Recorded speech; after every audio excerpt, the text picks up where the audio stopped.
ივანე მუხრანბატონის პიროვნებით შთაგონებულ მამუკას ამ დიდი ქართველის შესახებ იმდენი ისტორიული ფაქტი და მოვლენა აქვს მოძიებულ შესწავლილი, რომ ბევრ მემატიანეს შეშურდებოდა. თავადი მუხრანბატონი ცნობილი იყო თავისი საქველმოქმედო საქმიანობით. მან დააფინანსა პირველი ქართული რკინიგზის და თბილისის სახელმწიფო უნივერსიტეტის მშენებლობა. გამორჩეული როლი ითამაშა ქართული მეღვინეობის აღორძინებაშიც. საფრანგეთიდან შემოიტანა უმაღლესი დონის სამეღვინეო აღჭურვილობა. მოაწყო იმ დროისთვის არნახული მარანი. პირველად დანერგა სხლაში სეკატორის გამოყენება, ვაზების რკინის ბუნიკით დარგვა, ყურძნის დახარისხება და ღვინის დაძველება. აქ სანადიმოც ჰქონდა და ქართული მარანი ჰქონდა რა. ხო და ანუ ჩვენც იგივეს გავემეორებთ, იქნება ქართული მარანი და იქნება ინტერაქტიული, ეს თქო ექსპოზიცია, რომ ადამიანი სტუმარი ვინ ჩამოვა, გაეცნოს ქართულ ისტორიას, მუხრანბატონის თქო ღვინის წარმოების ისტორიას. კონსტრუქციული ნაწილი მორჩება რამოდენიმე თვეში უკვე რა. საკმაოდ ინტენსიური მუშაობა მიდის ახლა და ხა გაჩვენებ ესა აქ ხო? ეს არის 10 ნახაზებით ვიცოდით რომ აქ იყო. და ხო მიწაში იყო საკმაოდ დიდი ხა ის მთელი ამ ხნის განმავლობაში ბევრი ფენა დაედო და ეხა ვიპოვეთ 10 ცალი. უბრალოდ 5 ცალი ვიპოვეთ ამ რიგში და 5 უნდა იყოს მოპირდაპირ მხარეს და ეს თუ ამას აღვადგენთ მუხრანბატონის მამულებში 12 ჯიშის ყურძენი მოდიოდა.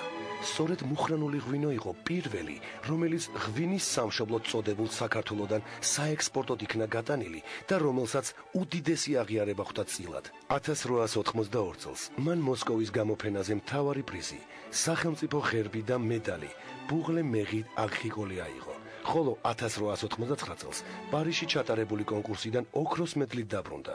ამავე დროიდან მუხრანული ღვინოები პეტერბურგის საიმპერატორო კარის ექსკლუზიური მომწოდებელიც ხდება.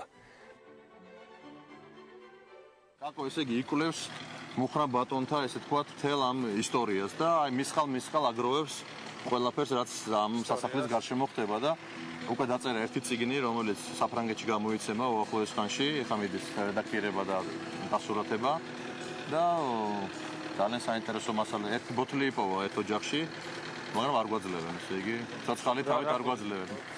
მუხრანბატონის ერთ-ერთი ბოთლი ვიპოვეთ 1870-იანი წლების.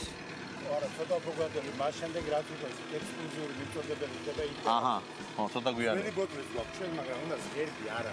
ეს ღერბიანი. მოსკოვში აიღო უკვე პრიზი. აი მის შემდეგ ექსკლუზიური მიწოდებელი ხდება და უკვე ღერბი ჩდება ბოთლზე. ეს ერთადერთ ღვინოს ჰქონდა, მარტო მუხრანის ღვინოს. წინადაში ნახავს ბაგაზში. მუხრანული ტრადიციები დღეს უკვე შატო მუხრანის სახელით გრძელდება. გამოცდილმა მეღვინეებმა ყურძნის ისევ 12 ჯიში შეარჩიეს. საფერავი, თავკვერი, შავკაპიტო, კაბერნე, პეტიტ ვერდო, შირაზი, ნერო დავოლა, რქაწითელი, გორული მწვანე, სავინიონი, შარდონე და მუსკატი. 90 ჰექტარზე გაშენებული ვენახებიდან შატო მუხრანის ქარხანაში, რომელსაც 1,200,000 ლიტრი ტევადობა აქვს, ყოველწლიურად 12 სახეობის ღვინო, შუშხუნა ღვინო და ჭაჭა იწურება. დღეს შატო მუხრანი უკვე უახლესი ევროპული ტექნოლოგიებისა და ქართული ღვინის ტრადიციების ნაზავია. დიდი წარმატება ჰქონდა ნიუ-იორკში. ხო? ნიუ-იორკ ტაიმსის ღვინის ჟურნალისტმა დაწერა, რომ პირველად დავლი თავკვერი, როზე, ევროპიდან, რომელიც აქვს ქსული და ხასიათი. მაგრამ შეგვიძლია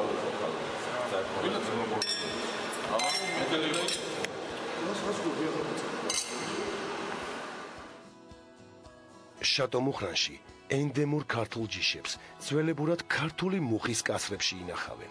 მუხრანული ღვინოების ძველი აღიარების დაბრუნებაში დიდი წვლილი გამოცდილ მეღვინეს ლადო უზუნაშვილს მიუძღვის. ლადო, არ ვიცი მე მოყოლილი მაქვს, მე მგონი 90 ოქრო და ვერცხლია გაღებული სოფლიოს სხვადასხვა ღვინოებში. გამოფენებში. და არც ერთი ვაღო რა არის ცენტრი, არც ერთი არ ქონდა ქართულ ღვინოში, იმიტომ რომ ავსტრალიაში ცხოვრობდა რა. ოჯახით მისი წინაპრები სულ მეღვინეები იყვნენ და როგორც კი ჩამოვიდა 2007 წლის საფერავი გაუშვით გამოფენას პარიზში. რა გამოფენა იყო ლადო? ვინალის ინტერნეიშნალი პირველი და პირველი მოსავალი. საერთოდ როგორ არის წესი? ნუ პირველი მოსავალი კი არა, წითელი ყურძენი თუ დეგუსტაცია. ხო, თუ არ არის რამოდენიმე წლის, არც უნდა მიიღო მონაწილეობა რა და მივიღეთ ვერცხლი.